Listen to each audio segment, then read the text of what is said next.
Greetings, my friend. We are all interested in the future, for that is where you and I are going to spend the rest of our lives. You are interested in the unknown, the mysterious, the unexplainable. That is why you are here.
Hello and welcome to episode 382 of the AFTN podcast. This is the preview show, the only podcast that has to balance critical analysis of tactics and squad selection with a sleeping child in another room. I'm here with Gideon Hill. Hello. And Peter Hicken. Hey. Hey guys, long off season. Too long. Yeah, too it long. It felt really long, but it's funny. It's like a detox though, right? Yeah, it is, and it's like it renews your optimism. Yeah. Like Soccer. Shouldn't have had that fifth beer, but 3 weeks later, doing a bit better, can finally look at a pint glass again. Kind of just me, or that's too relatable. Yeah. Anyway, yeah. What were you guys up to in the off season? Anything interesting? I mean, just school and tracking draft picks and TAM and allocation money. Isn't there no TAM anymore? It's only GAM now, I think. I guess, yeah. Scam. Spam as well. This is a good one. Yeah, it like way too long of an off season. Preseason games, they don't quite itch the scratch or scratch the itch, or whichever way you want to put it. But it's finally time for some action. Sporting Kansas City this Saturday, 7:30. Lots to talk about on both sides. A ton of changes for the Whitecaps, and let's dig into some of the tactics, some of the big picture stuff. Organization's gone through changes in the front office, on the field, maybe a change of attitude in terms of the tactics. We're going to dig into all that. So let's start with the Whitecaps preseason. What were your guys' impression of preseason? I thought the preseason was actually very inspiring. I think it's been really good. The Whitecaps, in terms of, I know Marc Dos Santos wasn't very happy last season about having to go to Hawaii. It was a gong show last season. Like, you remember, the Hawaii thing. And they didn't get their players on time. Their players were joining the camp 2 weeks before the kickoff of the season, which that's not true for this season as well, but less so than it was last year. Yeah, the visa situation is annoying from like a Canadian team point of view, right, Gideon? Like, do you feel kind of unsettled that these American teams can get green cards like a year or 2 years after a player has joined a team, but like Canadian teams take so long? Any thoughts on that? I mean, a little bit. It's frustrating because you see some teams, I think Atlanta freed up 2 spots. Yeah. I think Barco and Martinez or another player green cards so they could free up 2 spots just like that. So it's an unfair advantage, and I think JJ Adams references this all the time. Like, it's just not fair. It's not a level playing field for Canadian teams, right? No, not at all. Because in Canada, you need a permanent residency to get. I know how hard that is to get that. It took me 4 years, and I wasn't playing for the Whitecaps. Yeah, but some teams in the US have got their green cards within like 6 months or less. It's remarkable compared to how long it takes us to get them here. Yeah, and as a result, some of the signings that the fans are very excited about. So Uwosu and Ranko haven't kicked a ball with the team yet, right? Uwosu just arrived, I think today's Wednesday as we record, so either yesterday or today. Like, he just met his teammates for the first time, which probably means, like, in terms of fitness and understanding how the team works, it's probably 2 weeks until we see him on the field. Definitely not this weekend, I would say. Like, even if he's on the bench, I don't think he would see any minutes. It's just too early. Yeah, it's really unfortunate from a chemistry perspective, first of all, but also just from match fitness, because for those of you who listen to the Sunday show, Michael's interview with MDS, he talked about how another Ghanaian player who joined Kansas City, both of them got signed at the same time, and the Kansas City player has been with SKC for 3 weeks now or something, and we just get Owusu today. Yeah, it's same league, same country. Yeah, that's the difference. It's really unfortunate. Like, I would love to see him, because you would imagine him, like him at least would be Owusu. I mean, would be in the starting lineup. Probably we'll go through what we think the lineup will be soon, but one of those center midfield spots, pulling the strings. Yeah. His highlight package was all about these forward passes and these through balls and things like that, right? So right from day one, the Whitecaps won't have their team that they want to field. So the preseason games, Gideon, back to that. Any thoughts on like the style or the results even? I know they don't mean too much at this phase, but any thoughts on that? I think there was some quality shown in preseason. I think one thing that stuck out to me throughout was chemistry. I think having the squad together really helped. It showed in the field and the production on the field. There's a couple pretty goals, a good team build up as well. Cavallini scored a couple of those. I think it felt more camaraderie than last year. Oh, big time. Yeah, and I think that, again, yet to be seen how it leads onto the field, but you feel like there's more cohesiveness this time around, and there could be more success on the field right away. More of the dynamics on the field, like the link-ups that you would want to see in the season were definitely happening, right? Yeah, I think the pace of play was improved a lot more as well. At least for the Minnesota game particularly, that was definitely their best showing. Or at least I actually only watched the Minnesota game and a bit of the Portland game. Yeah, I think I watched at least a part of, if not all of, the 3 games in Portland.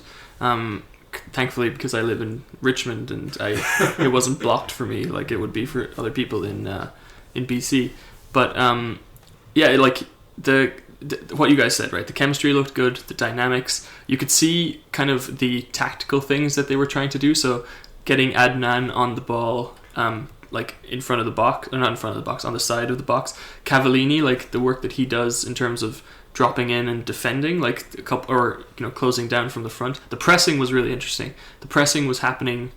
It was more controlled. Like there was switches for turning the pressing on. It wasn't always just constantly press.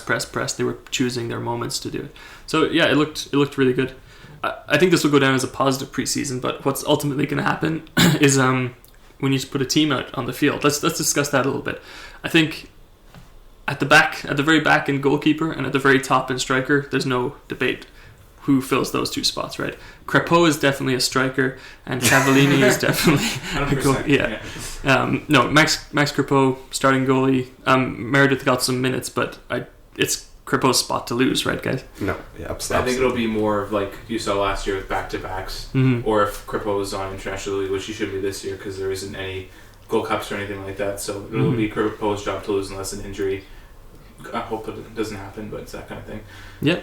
Yeah, but Cavallini has been really. Cavallini has scored how many goals? 4 goals in 4 games in the preseason, and he does a lot of great. I mean, he's just barring one bad miss I watched in the Portland game. Yeah. He has been really good in his finishes, and he does a lot of good work off the ball. That should definitely have been a goal, and I remember on the Sunday show, I kind of pointed that out. Like, if this was a regular season game, we would be talking about that miss a lot. But he did redeem himself like 10 minutes later with a lovely team goal, right? Like the back line was something that came under a lot of scrutiny during preseason. Obviously, Ali Adnan he's a quality player, had a good preseason. Nerwinski was polarizing, though. I personally thought he was one of the Whitecaps' best players during preseason. I didn't think Nerwinski was that bad. Yeah, but I've seen people online on Twitter like point him out as the weak link. Like, Gideon, he's not the weak link in that defense based on the preseason. Do you think? No, and I think there are a lot of times last year was kind of the brunt of some defensive at some points. I think he was at fault for some of that, for sure. But I don't think it's as bad. Like, if you're just judging it based on the preseason that we've had, I think he did really well, honestly. Yeah, and this is what I think 4th team year with the team, so I think he's growing more. And I think having 3 players beside him that can be, have chemistry with, that'll really lead to success. And I think if you have that, all-togetherness and, shifting side to side, where you're going to go. That really helps with the player's mentality. Getting forward was really impressive during preseason. Yeah, I wanted to ask you guys about that, because when it comes to the criticism for Nowinski last year was that Nowinski, because everybody remembers from his 2017 debut season, Nowinski was fantastic in his like up and down the field play. Yeah. He was great at putting square balls on the ground into the box. Yeah. People criticized him last year for saying he wasn't as good offensively as he's been in the past. But the thing is, if you look at the preseason with Adnan's been playing almost as like a winger when they're in attack. Yeah. So how do you expect Nowinski to be pushing up more? Like, I would think, like he showed that side of it in preseason, but he's going to have to pick and choose his moments to go forward. It won't be as frequently as Ali Adnan does, because that's what Ali Adnan does, right? But it will. I think there's value in that. I agree with everything he said. Like his attacking contributions dropped off last season and the season before. His first season was fantastic. If I'm getting that right, I think he's been. This is his fourth year. Yeah, so you're right. The first year he came in, it was a revelation, right? We got another one of those great draft picks. Like Tim Parker was another example of a defensive, positive draft pick. But I think the two positions that came under the most scrutiny were the centre back positions during preseason. Cornelius, we kind of know what he's about. I thought he looked okay. He's on the same side as Adnan, so he kind of has to work with the space in terms of when Adnan goes forward. Kamiri did not look good. Kamiri was a bit of a nightmare. Yeah, could have had a red card, and he would have had a red card. And didn't look too comfortable on the ball. I know he makes ambitious passes sometimes, kind of fulfilling the Kendall Waston role of those ambitious forward passes. But off the ball too, he just looked, kind of off the pace. How much of that is he's coming back up to pace from his injury last season? How much of that can we make a solid judgment on right now? I mean, I don't know. He just looked really shaky, but I mean, he did grow into the games, I think, a little bit. But it is difficult. Yeah, I mean, you got to think about it. He's entirely of last year.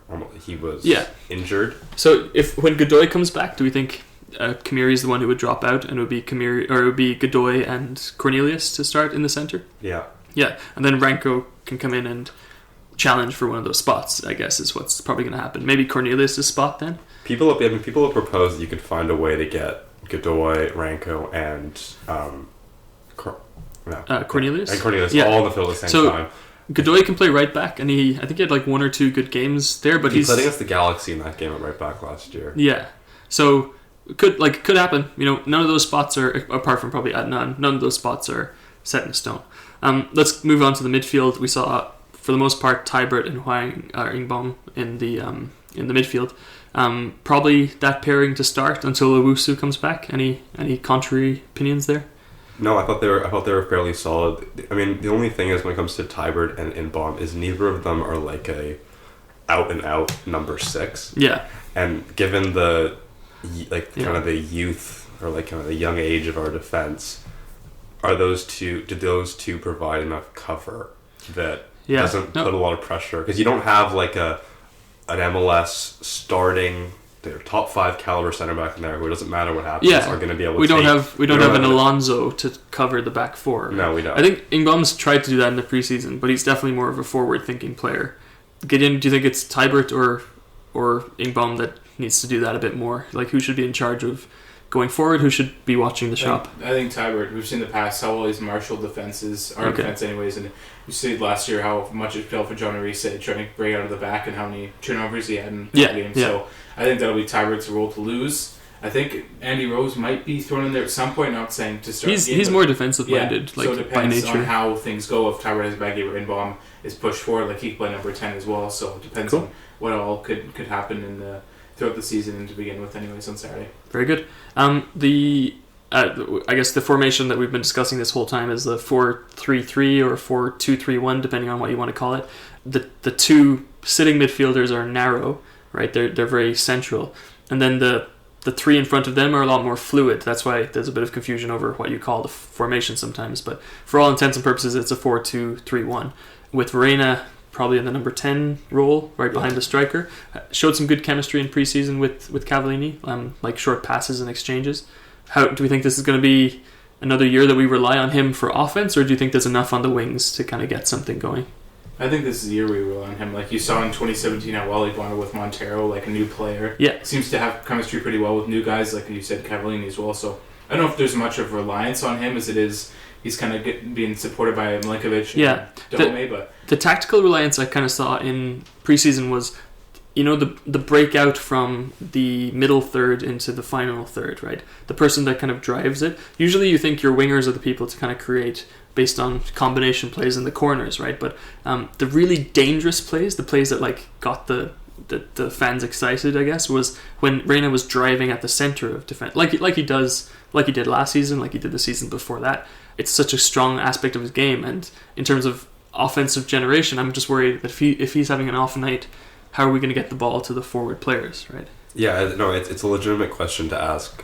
Are Dahomey and Milinkovic strong enough playmakers, players who are willing to take players on one-on-one to pick up the slack if Reyna or Inbong, whoever's the one who's either running in a defense to pass the ball out wide or to slipping balls in behind the back line? Let's talk about that. Gideon, what do you think? To answer Peter's question. Yeah, I think it's you rely on Reyna for how, like, as far as he takes you. Like, if he's going to bring the ball forward and supply, then you use him. Like, set pieces come into favor as well. Like, if you're not scoring goals, the breakout getting shut down, set pieces come into play. Yeah. And I think also you have to throw in Raposo into the conversation. He had 2 goals in preseason. Raposo looked really good. Yeah. So, but the wingers, though, do you think they have what it takes to generate? I think Milinkovic can definitely have that. He seems like a guy who's pretty aggressive. So driving in. A lot of people said that, but I didn't feel like he was strong on the ball, if you know what I mean. Shoulder to shoulder, like not he had a good drive to him. One thing that annoyed me about him too was that he wouldn't take people on one-on-one, but when he did, he set up that really good goal for Cavallini, right? Yeah, no, he looked really reluctant to take players on one-on-one. I think what I liked about Milinkovic, you're right. Milinkovic he didn't seem like he wanted to take players one-on-one. He seemed a bit slow and he wasn't very physical. I did appreciate that he always made the good pass, though. Yeah, I can see that. He didn't. So I think Milinkovic is a great player on the left side, kind of to work in a front four. But I do think you might. I mean, maybe Dahomey has it, maybe he doesn't. It's really any kind of talk we have right now about putting it's kind of arbitrary. But you do need, I think, dynamicism from one of the two wings. A big part for the player who plays on the left will be how well or how much do you enable Adnan to do what he does, right? So if we have 2 attacking players in Adnan and whatever left winger you put, they can't both be doing the same thing, right? If Milinkovic is being the creator for Adnan to get forward and get into positive positions, then I think that's a totally legitimate strategy. I think this looming storm cloud for the offense is the Dahomey side, right? So Dahomey didn't light the world on fire in the preseason.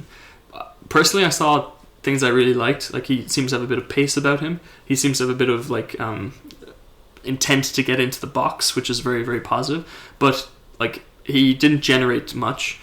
He might have scored a goal if the referee didn't call that penalty and then rule it out because of VAR, right? But it's preseason. No one really cares about the goals, right? But personally, I think that's going to be a big early question for the Whitecaps is Christian Dahomey going to be the next Las Bangura, or is he going to be something that's going to stick around for a long time? Yeah. Kind of reminds me of Teixeira a little bit with his size, kind of shorter, little stocky pacey, though. Stocky, yeah, really stocky. So that'll be interesting to see. Hopefully he's more consistent than Teixeira. Yeah, but Teixeira had some really good moments though. He also exactly. We're fine. Teixeira had a reasonable MLS career, but he's always going to be remembered for taking his shirt off when he had a yellow card already. Yeah, and getting the red card. Yeah, I think the right wing's probably a spot where if Dahomey doesn't offer all the kind of attacking creativity that you need, is somewhere that the Whitecaps could look at bringing in a TAM player or game player, whatever the currency reason now, or looking within MLS for a trade. Yeah, I think it's a good thing that we have a player that we want to try there, but you're right. If it needs addressing, that might be one of the first things on the shopping list. Let's dig into a few more tactical points, I guess, for now. How are they going to set up? Low block, medium press, high press, or targeted pressing? What do you guys think? Based on just the early impressions in the preseason. The pressing looked really good, and when we touched on it a little bit before, it did seem like they were kind of choosing their moments to press in. But most of all, I liked that the team was pressing as a unit. It wasn't like, I remember we saw games at the start of last season. But remember the first couple of games with Inbom, where Inbom was like relentlessly pressing, but the rest of the team wasn't necessarily doing that. There seemed to be a bit more buy-in into the system. Yeah, it is more. Well, I guess maybe because the preseason as a whole is more, put together than last season's Gong Show. Maybe that's the reason we're seeing it a lot better now, right? But Inbom won't be the person doing the first push, right? No. Cavallini now, we have a strike, because last year it was Montero, who, he tries to close down, but I don't think he has maybe not the speed, maybe that's unfair, but anyway, Cavallini is that kind of a defensive forward when he wants to be. Yeah, I would like to see targeted pressing, so, you identify weak ball players and you try and space your defenders out so that they get the ball most often. There's it's a common strategy, and then you press when that player has the ball and they either shank it out of play and then you get a throw in, or they turn it over. And in MLS there'll be plenty of players that are not solid on the ball in the back line, right? Although the new goal kick rules will be interesting, where you can just pass the ball inside your box. Yeah, you're right. Yeah, they've started doing some really cool things in Europe now, where the goalie just rolls the ball, and then a centre back or a defensive midfielder just sprints forward with the ball, just starts sprinting, and yeah, it kind of expands the field a little bit. How do we see the midfielders behaving in our pressing system? So assuming that it's going to be Ingbom and Tybert to start. So we talked a little bit about one person sitting, one person pressing, but how far are they going to press? Is it going to be right up against their sitting midfielders? We'll talk a little bit about Kansas soon, but how high a line did they hold again in the preseason? It was low most of the time, but it was when they pressed as a unit, it was super high. It was, you're looking at 10 yards outside the box for the center midfielders when they were really, really pressing. Yeah. Yeah, well, I mean, it depends. I don't know. Have you guys? How fast are our center backs? How fast are Cornelius? Kamiri is not fast. Because you can't have the midfielders pressing too high. That's a good point. If the center backs, and you can't, because if you have to press really high, there's going to be a giant gap between the back line and the mid, and your back six. Yeah. Or no, it's a really good point. Have to catch up. And it depends on what formation the other team is playing as well. Because if they play with 3 forwards and they hit a long ball when you press, then you could have a 2-on-3 situation or a 3-on-3 situation because you've committed so many people forward. That's a really good point, actually. Maybe it will be a lower block because of the speed, first of all. When Godoy comes back, I'll be a bit more comfortable. But Kamiri, maybe I'm just overly scared about what I saw in the preseason. But yeah, Kamiri didn't inspire joy when I was looking at the back line. Yeah, assuming this game it's going to be Tybert and Inbom as your holding midfielders and Kamiri and Cornelius as your center backs. Yeah. Probably going to pursue a bit of more of a lower block. Mm-hmm. And Gideon, you don't see, at least for this game, it will be a back 4, right? It won't be a back 3. No, I have it kind of written out if Godoy comes back and you want to have Renko in there as well to have 3 and then whoever you want outside. But one thing I was going to say as well about the high press is that not only does it create turnovers, but it doesn't give as much space for attacking mids like PT or Zilloreon from Columbus, the new guy, to occupy. And last year we saw a lot of attacking playmakers come into the BC place or on the road and just pick apart our defense. Yeah, especially with the high press. Yeah, so there's some memorable pickings apart that the Whitecaps had to endure. Okay, other kind of general tactical points, we saw a lot of focus on set pieces in the preseason. Long may it continue, I think.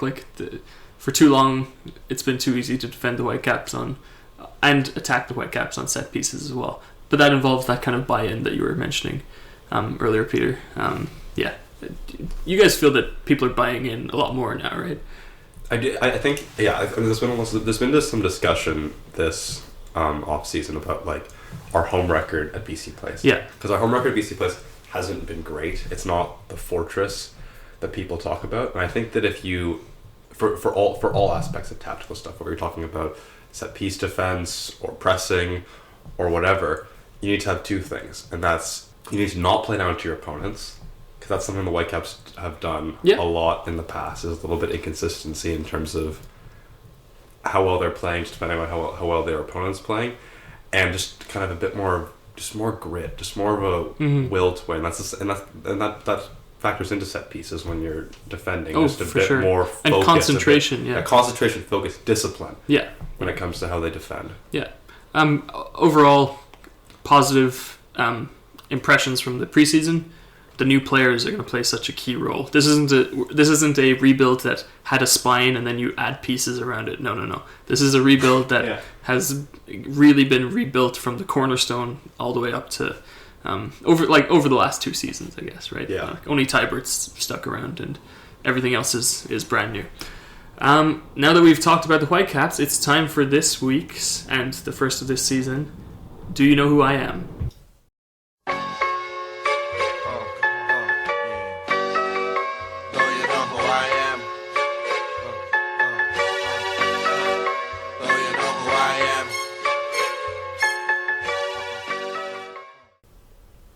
Alright, back by popular demand, I guess. People who like it really like it, and people who hate it, so you guys really feel the pressure. It's a love-hate relationship. Yeah. And just guys, relax, It's like... I feel it tenses up like 10 times more when it does. And Nick's not even here to mispronounce any names, so... yeah. Anyway, okay, here we go. Do you know who I am for people who are listening for the first time? I throw clues at the guys when they think they have an answer. They say stop, and then they tell me what they think the player is, and we keep a running tally over the season. We actually have two of our 3 best players, or 2 of our better players here today. So yeah, how are you guys feeling with the new season? With the new season? With the new season. Oh, with the new season. Good. I forgot. How did we finish last season? Pretty sure Peter won. Are you sure? I felt great then. Yeah. Well, there was a investigation into the financial fair play, obviously, and the Court of Arbitration. You've actually been relegated. Yeah, exactly, and fined like $3 million. But anyway, that's that'll be in the footnotes of the show. Okay, here we go. First clue. I am a winger for an expansion team this season. Okay. I have 11 caps and 1 goal for my national team. Stop. Randall Leal? Not Randall Leal. Okay. I started my career in the English lower league. Stop. Lewis Morgan? Nope. The expansion team I play for is Nashville. Mukhtar? Not Mukhtar. Oh. I have previously played for the Crew. Stop. David Accam. David Accam. Well done, Peter Higgin. He started his career in the lower... He did. English leagues? Ledbury Town, and then he was with Evesham United, and then Forest Green Rovers. He then went to, I think it's Sweden? Yeah, Sweden with Östersunds. That's the team that did really well, probably after he left. Oh, they had the English coach, didn't they? Yeah, Graham Potter. And then he was in Helsingborgs and then Chicago Fire, where he scored 33 goals in 78 games. That was my next clue. But yeah, David Accam with Nashville. Nashville will be interesting to watch this season. Nashville are going to be... you can hold me to it, but I think Nashville are going to be appalling. You never know. Like, it's so hit and miss with expansion teams. They're definitely more Cincinnati than they are Atlanta. But, I don't know. I like how that's even a saying. They're more Cincinnati than they're Atlanta. Just so different. People, the MLS pundits always do that. They're like, "Oh, will they be like Atlanta or LAFC?" It's like, okay, this has been 2 years. Yeah, use it like I know. It's tradition. Yeah. Those guys just love Mark. Anyway, don't get me started. Okay, let's look at the opposition. So, last season I think we would look at the other team first, and then we would look at the Whitecaps. This season we flipped it around because obviously, the Whitecaps are far more important than whatever drivel comes to to BC Place. Just kidding. SKC, I'm actually scared this season. Like, bad year last year, second bottom in the conference. Yeah, they were shocking in defense. Yeah. We actually, because this is AFTN and Michael McCall is in charge, we have to fill like a 6-minute segment right now on Johnny Russell. Oh yeah. So I don't know. Do you guys have any friends called Russell? Like, let's start. I'm just kidding. Just rave about how much you love his hair. Great player, but I think the chances of him playing are pretty slim because he didn't play much in preseason. Did he not? I think that was the word on the street, and by street I mean what Michael told me on Twitter. Michael would know. Yeah, he is. He has Russell's number, and he probably does. Yeah, what Michael said. The question is whether or not he'll start. He's been playing on the fringes in preseason because he had a child. So congratulations to Johnny. So hopefully he makes the trip and we see him at some point because he's one of their key threats, right? Johnny Russell. Yeah, he's one of their designated players, along with Gutierrez and new addition Alan Pulido. Yeah, Pulido. So like that's probably the next person to talk about. When they have all their bits and bobs together, it'll be Shelton, Russell, and the two of them would sandwich Pulido. So Pulido's like this new type of MLS signing, right? From I think he came from Chivas, and young striker. He was with Olympiacos for a while as well too in Europe. Oh, was he? And then he was. He's how old is he? He's 27, right? 20, yeah. Yeah. So 27, 20, but he led Liga MX in goal scoring last year, at least in the Apertura or the Clausura or combined. But he led Liga MX in scoring. I think he was robbed at gunpoint once too when he was in Mexico or Europe, one of the two. That was one of the stories. Could be Mexico, could be Greece. That's the first time I read his name. I'm like, oh, this, and then I was like, oh, there he is. Yeah, well, Kansas is a good place to go to if you don't want to get robbed. That's why a lot of players in Liga MX had from an MLS. I think the Timbers left back George Villafaña, he got robbed at gunpoint and he came back to MLS. Yeah, even Cavallini, right? Like his club had right after he left, they had trouble paying the players. So So I read something like that. Puebla? Puebla right got after. shut down too because they couldn't pay their players and then they got relegated. I'm all saying the players got released. That's a trend I'm seeing. So Glass City was really excited about all those contracts that got released. It's similar to what happened with Sporting Lisbon a few years ago, where when the ultras attacked the players on the training pitch. Wasn't Montero playing for them? He was playing. And a lot of the players ripped up the contracts because they said that the club failed to protect them, and a bunch of them signed like free transfers in other like Champions League clubs. It was pretty interesting. Anyway, from Sporting Lisbon to Sporting Kansas City. Yes. So that's the front three. We've had bad experiences against Kansas City. We all remember the 2 red card game when Juarez went crazy and punched someone. And Reyna got sent off too. Yeah, both got sent off in one sequence. I was watching the New York City FC game today because I heard that Efrain Juarez was the assistant coach for New York City FC. Really? But I was disappointed to find out that I just looked on the sideline and he wasn't there. Okay. Well, it's because he played with the new New York City coach Ronnie Deila at Celtic. Oh. And then apparently Deila saw him on vacation and they were chatting and they were like, oh, do you want to be the assistant? Pretty far-fetched, but he wasn't. I didn't see him. Wow. Funny. It's all about who you know, right? Yeah. Anyway, it looks like based on preseason, it's a 4-3-3. The emphasis definitely is on their exciting forward players, but some of their results, they beat Cincinnati emphatically. I don't know how impressive that is. That's not very impressive. 4-0. That's before Locati. I'm sorry, Cincinnati. Yeah, they lost 2-0 to Columbus. They drew 0-0 with RSL. Then they lost to Phoenix. Ouch. It actually says ouch on our running order. And then they lost to New York. So not great. They only won 1 game, and it was against Cincinnati, so does it even really count?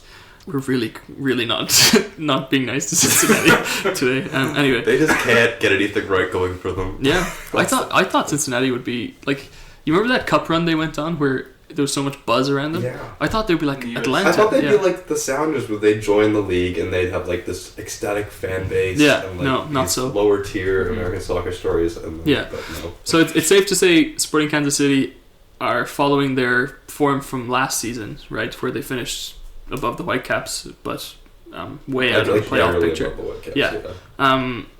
Some familiar names in the midfield: Espinoza, Sanchez, and who would make up that third midfield spot? I think one of the new signings. It's the the Ghanaian player from the Israeli league, the one Marc Dos Santos compared Owusu with. Kinda. I'm sure we'll find out on the commentary. Actually, we'll probably all be at the game, so we won't be listening to any commentary. Yeah, so it's actually similar to what the Whitecaps want to play, right? A narrow midfield 3 with a wide front 3, right? And then lots of running, obviously involved for the forward players, but speed has always been kind of a part of their game. Like Russell can move, Shelton's fast. This new guy Pulido, like if he's just the finisher, then that's probably his role. Do you guys think we'll see some interesting kind of like mirroring happening, like where both teams are trying to do the same thing? Those always make for fun games, right?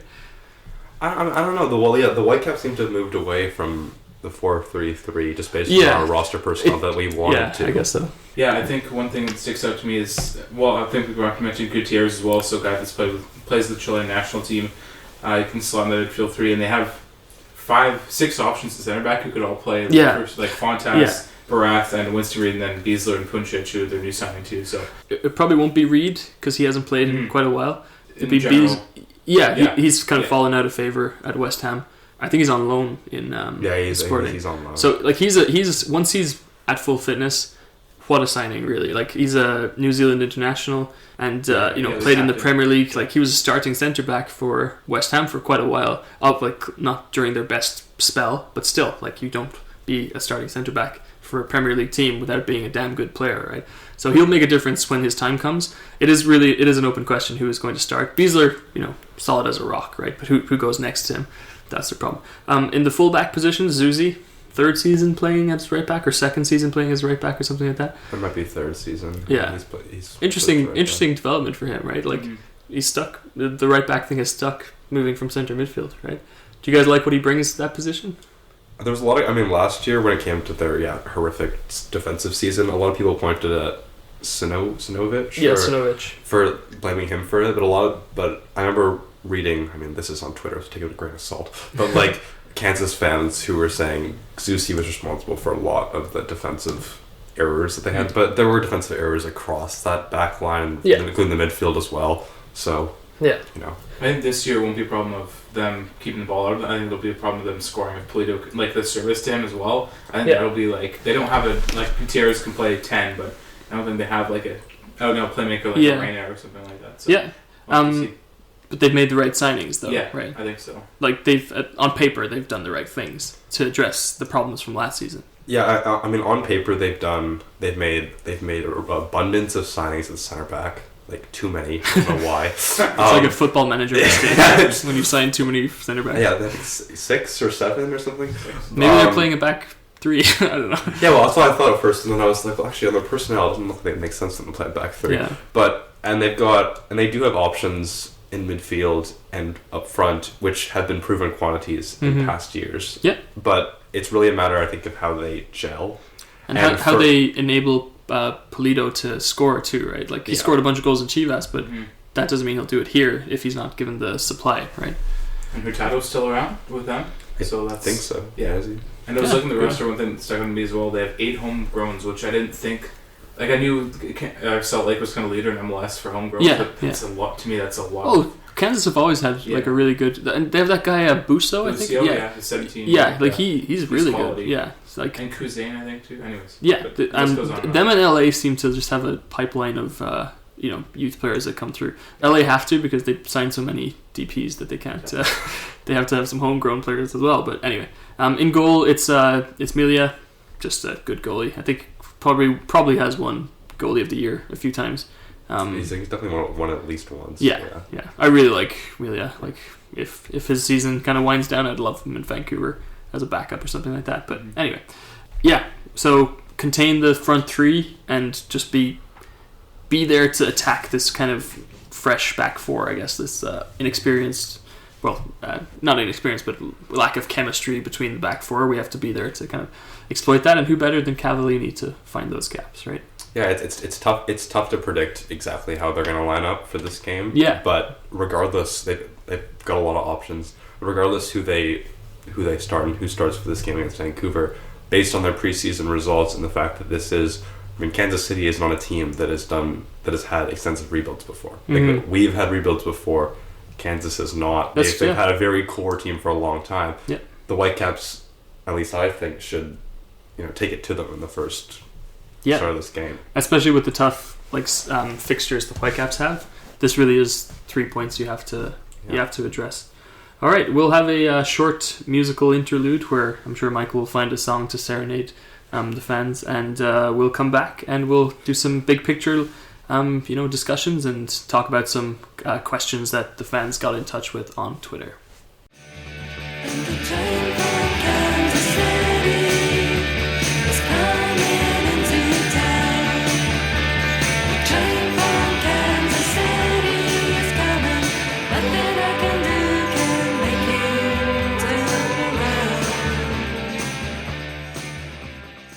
Hi, I'm Eric Hurtado, and you're listening to the AFTN Soccer Show. Okay, so the excitement really is building. Every day I've woken up this week, I'm more and more excited for Saturday because it's just been so long, right? The stadium experience is so special. What are you guys looking forward to most for the match day side of things. The VAR, no question. Oh yeah. Actually, What kind of VAR will when we I see? watched the Minnesota game when they had the VAR on the penalty, I got reinvigorated with the anger I get from MLS VAR. The VAR actually stopped 2 penalties for the Caps. There was one that was deemed a dive. It was Dahomey actually. He jumped over someone. It was definitely not a penalty. So I think VAR was probably correct in both of those calls. But anyway, Gideon, what about you? I think for me, it'd be the walkout with the new Hans Zimmer song, and every time, doesn't matter like any game of the year, like when the players walk out, I still get chills. I've been to how many games, like it's just you get that feeling, new season, like it's exciting. For me, it's the general admission section, so I'll be there, and it's gonna be. I think it has all the ingredients to be special, right? And it's partly down to the club and their management of the logistics around it, and then partly down to the fans as well to generate that atmosphere. It's going to be very interesting, and I'll be doing my part. I hope for that. Cheering or drinking? What's your part? We need to support the sponsors of the league in terms of the beer, right? Phillips. So I'll do. Is it? Oh, it is Phillips. That's not bad actually. Yeah. Anyway, we should have a game. Was every single time one thing happens, Joe has to drink. Joe has to buy a $12 beer. Yeah, it's an expensive afternoon. Yeah, if the fans want it, I'll gladly oblige. I'll just write it off as a tax. We'll do that out of the AFTN fund, and then we'll have buzzers for Do You Know Who I Am, so we're not interluding each other. Yeah. There was the AFTN. I forget what it's called, but the special episodes that Michael does, where there's a small subscription fee. So, what's that money being used towards? We can sign up for the AFTN extra podcast. There we go. Extra podcast, so that whenever we play Do You Know Who I Am and we need another clue, Gideon and I have to do a shot. Yeah. And I think tequila would be a good choice for something like that. Anyway. Yes. Okay, so let's jump into some questions. Great questions today, like really fantastic questions. Thanks to everyone who got in touch. I'll just rattle them off, and you guys can give your honest opinions on these. So this one is from Cliff Walker. Which one of the homegrown signings do you see playing a decent amount of time this year, apart from Theo Bair? Anyone that really stands out to you guys? I'm going to cop out and say Russell Tybert because he's technically homegrown. That is such a cop That's a 9-year. Come on now. Aren't you glad? Is it 10? It's 9 or 10. It's been there for a long time. I don't think apart from him there's anyone who really is knocking on the door for minutes. Depending on how Nerwinski's season goes, and if they don't decide to bring in another right back, the is it George's Kumbuya? I definitely butchered that, but it's like Nick never left. No, I think we all know the player you're referencing. Yeah, he did feature in preseason at that spot. It is Nerwinski's to lose though. Certainly that starting position. From Tracy James Clark, if the Caps have 20 points at the 17 game mark, so halfway through, will MDS be let go? I don't think he'll be let go at all. I think. Yeah, I agree. Like he was brought in to do this whole rebuild. I think he at least gets to the end of the season. You can't do a year and a half. Yeah, I mean, I suppose if you think of it in a sense of like, the Whitecaps have played 30 games and lost all of them, then like you can never completely rule out somebody being sacked. But I just think that it's really completely unrealistic that Marc Dos Santos gets sacked. 20 points after 17 games is like pretty much the point per game average that they had last season. No. He's got to the end of the season. Okay, 100%. Cool. From Craig Bugdhart, should we continue to worry about the midfield given how they played 4-2-3-1 in preseason with wingers doing extra support on the back end? Will this system work long term, or will other teams be able to exploit it? And given that we have the lack of the midfield cover, so just to kind of synthesize that. Are we worried about the midfielders or the wingers not being able to do all the work in that system? So Milinkovic and Dahomey to start. Well, I mean, in terms of the midfield, like the midfield is not fixed in its state right now. Like Owosu has played as a 6, 8, and a 10 for the team that he transferred to the Whitecaps from, so you might provide more cover. Yeah, he's an unknown quantity. Yeah, but he is a really unknown quantity. I don't think the system the Whitecaps play is particularly unique. So I don't think that it's some revolutionary thing that teams are going to figure out. The 4-2-3-1 is the formation of the last probably decade, I would say. Yeah. And it's kind of slowly moving towards a 4-3-3 in the modern era. That's just my impression. It might be completely wrong, but no, I agree. I think if teams are able, if the Whitecaps are not able to make that formation work based on other teams stopping them, it is because of application and not because of the system itself. Gideon, what are your thoughts on that? I think 4-2-3-1 is the one that you have to stick with. Like they'll have to do some work. Yeah. But again, like that just comes in who you're playing, how the tactics the other team apply to you. Yeah, in the situation. And for the pressing, the 4-2-3-1 is the right formation that gets the players in the right starting spots, right? I wanted them to play 4-2-3-1 last year because Reyna is not a winger. Or maybe you guys can disagree with me. I don't think he's a winger. Reyna? I've No. liked him in the winger. I wouldn't say full time, but I've liked him. I like him much more in the central midfield, like underneath the striker. Oh, I agree. As a winger. 100%. And that's 4-2-3-1 is the only formation that you can do it. He Like works 4-3-3 attacking is a bit more defensive responsibility. Wingers operate in 2 dimensions, right? They operate towards the goal and away from the goal, and then towards the sideline and away from the sideline. Like they don't have a behind. Like if their back is to the sideline, everything is in front of them, right? Reyna is fantastic when he can turn. Mm-hmm. When he does he does a feint and then he goes the other way, right? So he needs the space all around him to like really get his skill set going. And then when there's lots of space, he also has speed that he can use. So I definitely think Reyna's a number 10 through and through. This next question is from Dove Boniface. What is a better way to approach this season? This is a really good question. Believe the MLS pundits' inevitable dire season preview of Whitecaps, or join the Optimist Union. So that's really both ends of the spectrum. What do you guys think? Super negative or optimistic? No, I think optimistic. I think the additions they've had and the way that preseason's gone. Yes, it is preseason, but I think that there's a lot to look forward to this season. Peter, where do you stand on the spectrum? Yeah, I mean, I actually listened to the MLS pundits. The podcast? The extra time preview show for the Western Conference. Man. Just I can't let myself through that. Yeah. But I think you have to absolutely think of it in terms of the Optimist Union. There's a lot of reasons to believe that this team is, and I was thinking about it the other day, because I think in terms of additions over this past off season, other than Cavallini, there hasn't been any like blockbuster signing. Yeah. But it just seems like over these past 2 off seasons, there's a bit more of a program being put together. A process. And the players are buying into it. I think you have to be positive about it. As long as the players buy into the system, and the Whitecaps don't have to make the playoffs, but as long as there seems to be a real identity to this team. And I guess that could be sort of pessimistic if all you want is an identity, but I think as long as there's an identity to this, there's no reason for us to not be optimistic on this team. Cool. Next question, 2 questions from Jay-san. Are fans stupid to be asking about MDS being fired if we don't make the playoffs? I think I wouldn't go as far as stupid. Yeah, I but wouldn't say you're stupid. It's too early to kind of... I'd say they're premature. A bit rash judgment. Gideon, agree with that? Yeah, I think you have to wait and see how the season goes before you can make it. It's just like the alternative option. Like firing MDS who do you get achieve in? anything. Yeah, exactly. It doesn't really achieve much. And his next question, tell us your opinion on Freddie's role in the team this year. Much maligned on social media, yet he keeps scoring goals to win games. I think he could succeed in that backup, either striker or 10 position. And he costs a lot of money, but hey, that's a contract. I think if there's problems or something happens to winger, like honestly, there's not a lot of winger depth. Like Milinkovic, Dahomey, and Reyna can play wide. So if it does go to 4-4-2, Milinkovic struggles, you put Reyna wide with Dahomey or something. Freddie could play up top, like beside Cavallini, what might be interesting, or in behind him, just as a 4-4-1-1 kind of thing, which I think might work. But again, it depends. So I think he might be super sub in the summertime when fixtures get pretty jammed up. You could have him in behind. Yeah, he can play 10, and as a super sub, I think he's great.